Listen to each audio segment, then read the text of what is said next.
Olá, meu amigo e minha amiga, muito obrigado por você estar aqui no nosso Portal do José, nessa semana com encontros pra lá de especiais, em função de eu ter vindo aqui para o México para acompanhar de perto o desenvolvimento do processo social, processo político que está se dando aqui num país que é muito semelhante ao Brasil em muitas coisas, principalmente em relação ao seu povo. Povo acolhedor, povo bacana, a gente conversa com as pessoas em todos os cantos, eles são muito abertos, né, a conversar com pessoas que eles não conhecem também, que é uma coisa diferente em outras partes do mundo. E isso está proporcionando experiências muito legais que eu quero compartilhar com vocês. Se eu pudesse já inicialmente dizer alguma coisa, eu diria que certamente você já deve ter tido uma experiência de ir na casa de alguém, no apartamento de alguém, e olhado assim alguma coisa e falar assim, nossa, esse troço aqui é legal, olha que coisa bacana, puxa, como é que ele resolveu essa coisa assim, olha essa cor assado. São coisas assim que a gente observa e de repente a gente quer colocar na nossa casa também, né? É mais ou menos isso que eu estou percebendo aqui, porque, gente, eles conseguiram ter uma elevação na sua percepção política, na consciência das coisas que acontecem no mundo e no país deles, de uma forma bem diferente do que nós conseguimos fazer no nosso país. No nosso país nós estamos passando por um grande retrocesso. Um retrocesso que é enfrentável, ele pode ser combatido e ele pode ser superado, como aconteceu aqui também. Eu vou conversar com vocês sobre algumas dessas experiências, sobre os assuntos do cotidiano no nosso país, que também são muito importantes, e todos eles se conectam de alguma maneira. Antes de entrar aqui nos nossos temas, quero convidar você que está chegando agora ao nosso portal e ainda não nos conhecia, para que, em primeiro lugar, você se inscreva aqui conosco, que conheça também os nossos outros vídeos. Se você gostar, compartilhe, recomende. E nunca se esqueça de dar o seu precioso joinha, o seu comentário. Se puder, venha também para o nosso clube de membros. É uma forma adicional de você prestigiar o nosso Portal do José e possibilitar que ele chegue a mais pessoas como você. Você que é muito bem-vindo e muito bem-vinda. Então vamos aqui aos temas. Gente, não tem como fugir da questão geopolítica, né? Porque nós todos estamos sendo aqui bombardeados em todos os cantos com as informações desse conflito aqui. Que nessa manchete aqui tem um título um tanto quanto ambíguo e sarcástico, no pior sentido. Israel planeja ataque surpresa. Se é surpresa, então como é que está anunciando, né? E preciso contra Irã. O Conselho da ONU se reúne hoje. O Conselho da ONU já está reunido e já temos essa notícia aqui. Guterres condena ataque do Irã a Israel e pede fim de combates no Líbano. E a reunião ainda está acontecendo. E o Guterres foi considerado persona não grata por Israel, que está se convertendo numa nação, numa grande bolha, né? Mas uma grande bolha que tem um grande guarda-costas, os Estados Unidos da América, para que eles façam aquilo que eles estão fazendo. Existe um interesse geopolítico, como nós todos sabemos, os norte-americanos, os estadunidenses não estão ali apoiando Israel, as ações militares de Israel, as ações desumanas do Estado de Israel, da extrema-direita de Israel, é porque eles concordam com aquilo. Não, é porque Israel, geopoliticamente, é uma espécie de grande porta-aviões, né? Sem mar, ancorado ali, que garante uma soberania militar na região para garantir a soberania, sobretudo, do controle energético, né, do petróleo, das riquezas que aquela região toda possui. Então, o que a gente pode esperar desse tipo de conflito? Numa luta que há um super mais forte contra outros que não têm condição de ter esse enfrentamento. A lógica diz que Israel vai impor tudo o que quiser ali, pronto e acabou.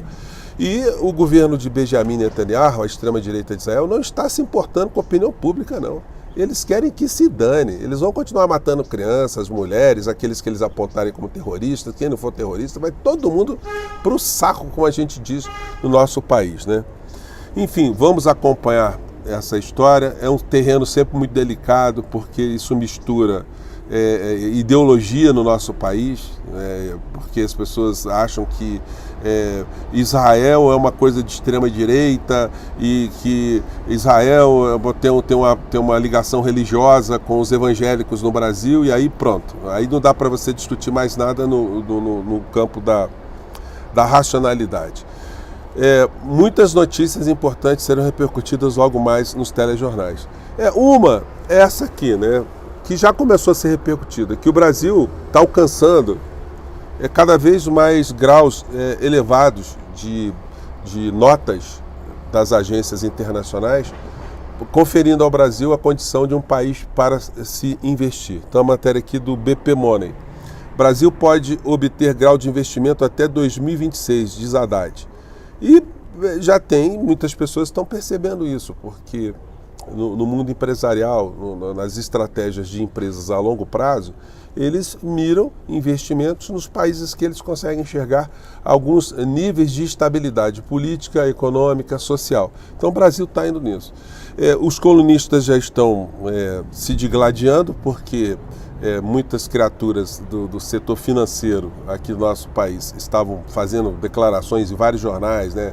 Que a política econômica do Brasil, o teto de gastos, o governo Lula, as declarações de Lula, as declarações de Haddad estavam prejudicando que esses indicadores subissem. E de fato, uma gangue de urubus, né? Sem querer atacar o pobre pássaro, né?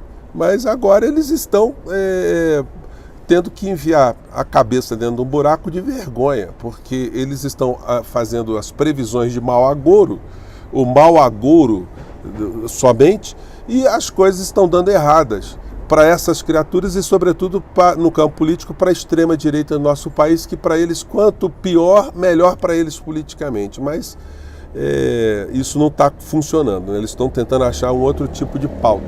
Agora, o paradoxo dessa história toda, de termos nosso país com indicadores econômicos e sociais cada vez melhores, é que as pesquisas de opinião que avaliam o governo Lula, que vocês verão hoje, todos os gráficos nos principais telejornais, estão apontando esse tipo de dado aqui.